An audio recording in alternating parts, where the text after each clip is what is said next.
Friends, आज की इस टॉपिक में हम इनको इंसॉल्वेंसी अकाउंट के क्वेश्चन नंबर 13 को सॉल्व करेंगे, जिसमें कि पूछा गया है कि insolvency when assets are more than liability.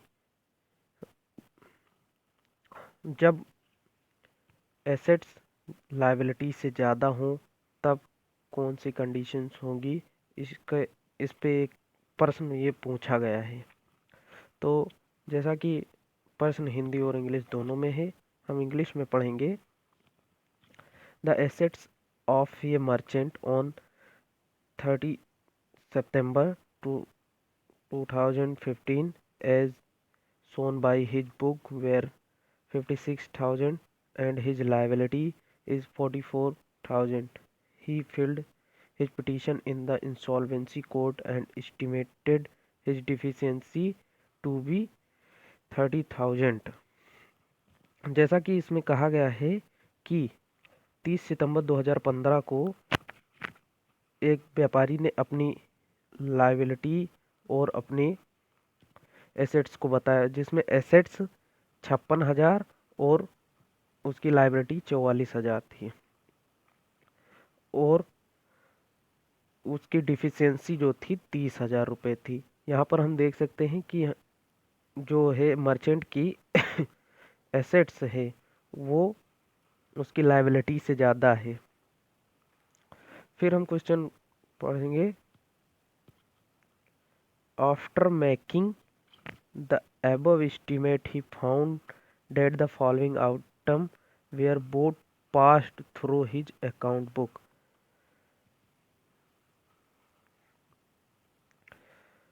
इसको बनाने के बाद, जो अपनी लायबिलिटी और एसेट्स को दिखाने के बाद ये इसको पता चला जैसे कि फॉलोइंग कुछ आइटम्स जो हैं वो छूट चुके हैं। Interest eight 6% on his capital from 1 अप्रैल 2015, या contingent liability for 2,500 on bill discount by him for 10,000, amount due as wages 300, as salaries 700, as rent 300, and ये rates and taxes 100, errors of payable compensation under Workmen's Compensation Act 100, prepare his statement of affairs and his deficiency। तो दोस्तों यहाँ पर जैसे कि बताया गया है, ये contingent liability of 2,500 on bill discounted by him for 10,000। तो ये हमारा जो 2,500 रुपये हैं, ये हमारा क्रेडिटर अनसिक्योर्ड क्रेडिटर ए में जाएगा, और फिर हमारा जो बेजेज है, बेजेज हमारा चला जाएगा, ये डी में जाएगा प्रेफरेंशियल क्रेडिटर। हमारी सैलरी 700 रुपये, ये हमारा चला जाएगा ए में। रेंट हमारा ए में चला जाएगा, और रेट एंड टैक्सेस हमारा 100 रुपये, ये हमारे प्रेफरेंशियल क्रेडिटर में आ जाएगा। उसके बाद में यहाँ पर एक और चीज़ है, वर्कमैन कंपनसेशन। इसके लिए ये हमारा 100 रुपये, ये भी हमारा प्रेफरेंशियल क्रेडिटर डी में जाएगा। और यहाँ पर आंसर भी बताए हुए हैं कि जो हमारी डिफिशियंसी होगी करेक्ट डिफिशियंसी, ये 3,400 रुपये होगी, और हमारे डिफिशियंसी अमाउंट जो होगा वो 46,800 रुपये होगा। तो जैसा कि दोस्तों ये हमारा जो क्वेश्चन है ये 2 पार्ट में है, डिवाइड है। तो हमें पहले एक ओल्ड स्टेटमेंट ऑफ अफेयर्स बनाना होगा, जिसमें हमें इसकी बताई हुई डिफिशियंसी को दिखाना है। तो हम आगे क्वेश्चन को सॉल्व करेंगे। दोस्तों ये रहा हमारा ओल्ड स्टेटमेंट ऑफ अफेयर्स। जैसा कि हमारी जो एसेट्स बताए हैं, इसमें मर्चेंट के एसेट बताए हैं वो 56,000 एंड लायबिलिटीज 44,000, एंड डिफिशियंसी 30,000। तो अब हम ओल्ड स्टेटमेंट ऑफ अफेयर्स बनाएंगे जिसमें हमारा अनसिक्योर्ड क्रेडिटर में 44,000 है। हमारा फुल्ली सिक्योर्ड में कुछ नहीं है। फिर हमारा partly secured as per list C, ये भी खाली है, इसमें कुछ नहीं रहेगा। हमारा जो प्रेफरेंशियल क्रेडिटर है, इसमें भी हमारे पास कुछ नहीं है। ये हम ओल्ड स्टेटमेंट ऑफ अफेयर्स बना रहे हैं, इसमें कुछ नहीं है। फिर हमारा आता है प्रॉपर्टीज ऑफ पर लिस्ट ई। इसमें हमारा जो 56,000 की ये हमारी एसेट्स थी, और जैसा कि हमारे बुक, इसमें हमारा जो एस्टिमेटेड वैल्यू है वो 14,000 रुपये है, जो कि हमें यहाँ नीचे से बाद में पता चलता है कि ये कितना आया है। तो पहले हम इसको देखेंगे, आगे चलेंगे। बुक डेब्ट्स, ये भी कुछ नहीं है, खाली है। Bills receivable as per list, इसमें भी कुछ नहीं रहेगा, इसके लिए कोई क्वेश्चन नहीं पूछा है। फिर हमारा आ जाता है डिफिशियंसी एज पर लिस्ट। जैसा कि हमने क्वेश्चन में पढ़ा था कि हमारी 30,000 रुपये डिफिशियंसी है। डिफिशियंसी को हम यहाँ पर लिख देंगे, और उसके बाद में हमारा ये आ जाता है, ये हम यहाँ पर आएंगे लायबिलिटीज़ वाले साइड में, जो कि हमारा 44,000 हमारा ये आया था टोटल, और हमारा यहाँ पर भी टोटल इक्वल होगा, ये वाला टोटल हमारा इक्वल होगा, ये चीज़।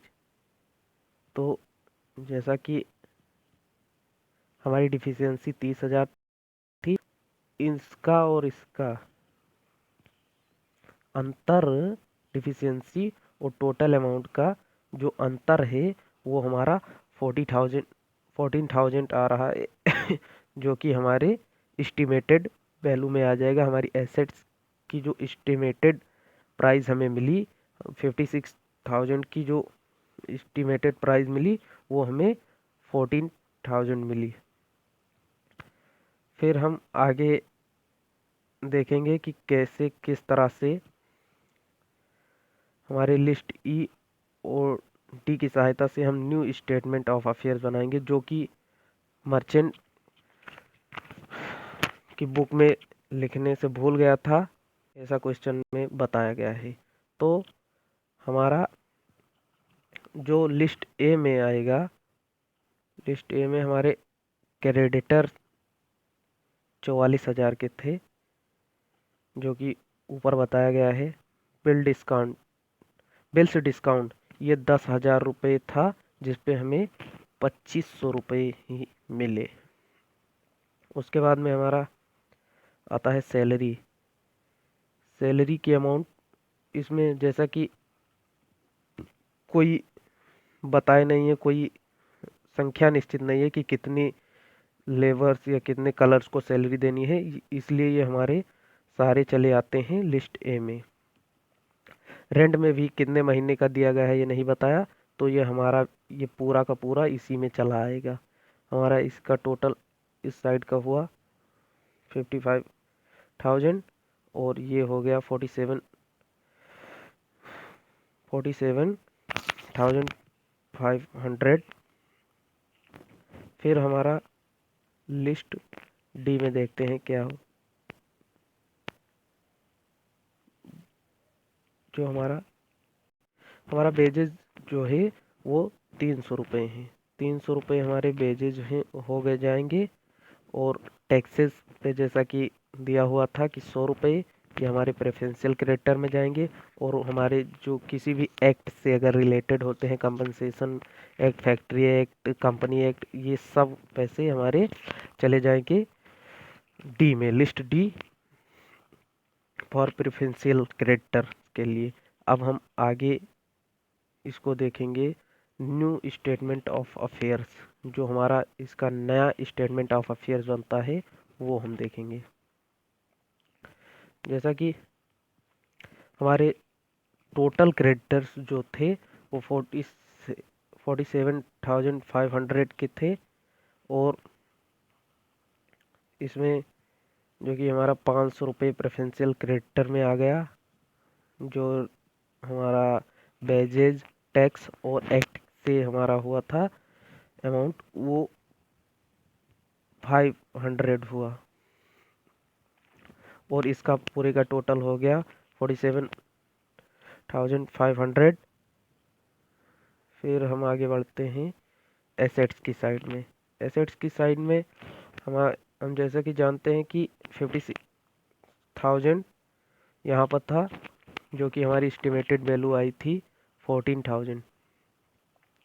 हमारे बेड डेब्ट में कुछ नहीं था और बिल रिसीवल में भी कुछ नहीं था, तो हमारा ये 14,000 यहाँ पर लिख देंगे, और उसके बाद में हम इससे प्रेफरेंशियल क्रेडिटर जो ये हमारा यहाँ पर था, इसको हम यहाँ से माइनस कर देंगे।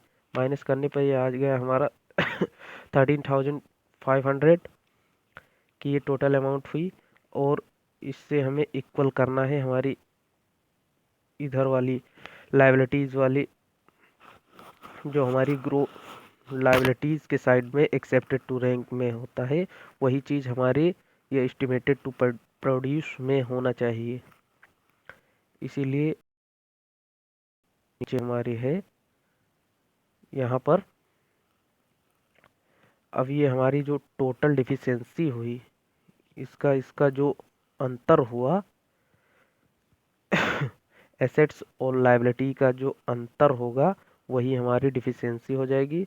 सो जैसा कि हमारे क्वेश्चन में पूछा गया था कि आंसर बताया था, वो हमारा क्वेश्चन था कि insolvency when assets are more than liability. तो इसी तरह से हमारा ये क्वेश्चन सॉल्व होगा।